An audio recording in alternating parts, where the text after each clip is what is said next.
Hello friends, हमारे channel CP शिक्षा में आप सभी का स्वागत है। मैं सौरभ शर्मा डेली की तरह आज फिर वन लाइनर प्रश्न उत्तर लेकर आया हूँ लेकर आया हूँ।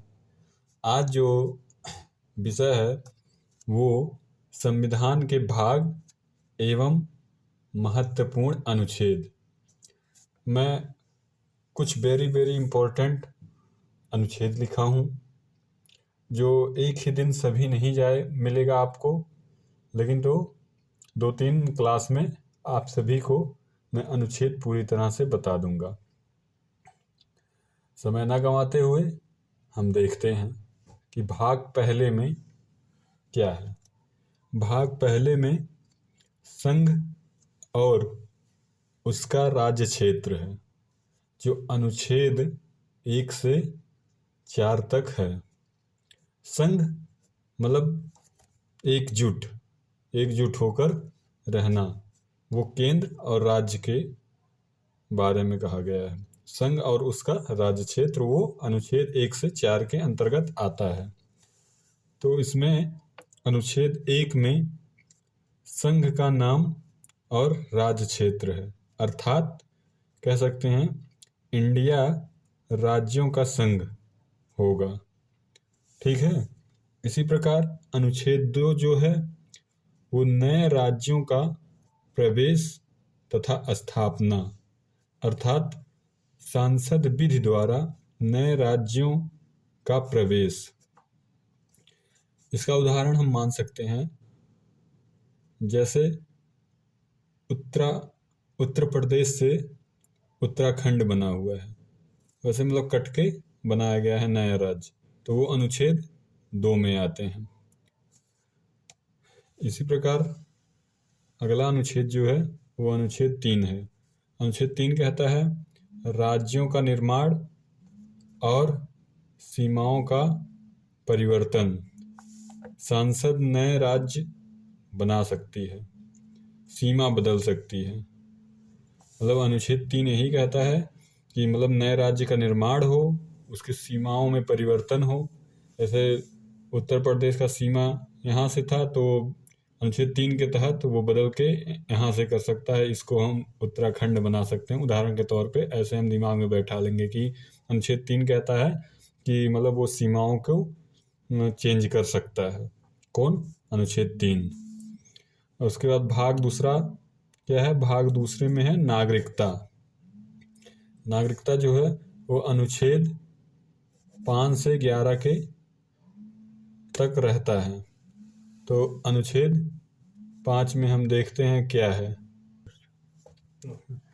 अनुच्छेद 5, तो अनुच्छेद 5 में है संविधान के प्रारंभ पर नागरिकता। संविधान के प्रारंभ में नागरिकता के बारे में अनुच्छेद 5 कहता है।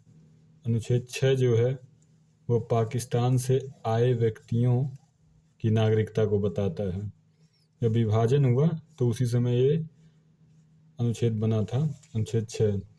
तो उसमें कहा गया था पाकिस्तान से जो भारत आए हैं व्यक्तियों के लिए नागरिकता अनुच्छेद 6 में था। अनुच्छेद 7 जो था वो पाकिस्तान में गए भारतीयों व्यक्तियों की नागरिकता, पाकिस्तान में जो व्यक्ति गए हैं उनकी नागरिकता के बारे में अनुच्छेद 7 बताता है।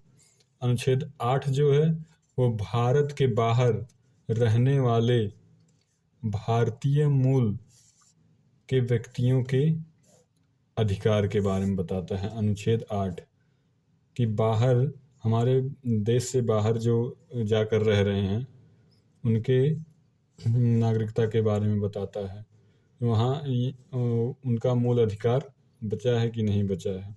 तो अनुच्छेद 8 बताता है। अनुच्छेद 9 में है विदेशी राज्य की नागरिकता लेने पर भारतीय नागरिकता समाप्त कर दी जाएगी।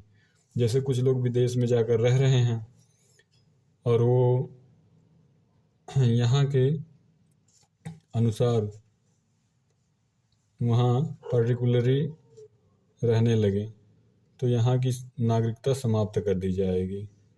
नहीं तो जो कंडीशन है उस कंडीशन को फॉलो करें, उसके अनुसार भारत में आ जाएं, तब तो नहीं होगा। लेकिन तो उस कंडीशन को फॉलो ना करते हुए नहीं समय से आ पाएंगे तो वो अनुच्छेद 9 के तहत उनकी नागरिकता समाप्त कर दी जाएगी। अनुच्छेद 10 जो है वो है अनुच्छेद 10 नागरिकता के अधिकारों का बना रहना। अनुच्छेद 10 कहता है कि मतलब किस आधार पर आपकी नागरिकता, अधिकारों पर आपकी नागरिकता बनी रहेगी, तो वो अनुच्छेद 10 में बताया गया है। अनुच्छेद 11, तो अनुच्छेद 11 है, अनुच्छेद 11 संसद द्वारा नागरिकता के अधिकार। नागरिकता में कोई भी संशोधन संसद ही करेगी। मतलब अनुच्छेद 11 ये कहता है कि नागरिकता में किसी प्रकार का जो संशोधन करना है तो वो अधिकार केवल संसद को ही है। इसी प्रकार आज के लिए बस इतना ही अनुच्छेद और 2 भाग। इसके आगे मैं आपको अगले वीडियो में बताऊंगा। धन्यवाद। अच्छा लगा हो तो लाइक करें, सब्सक्राइब करें, शेयर करें।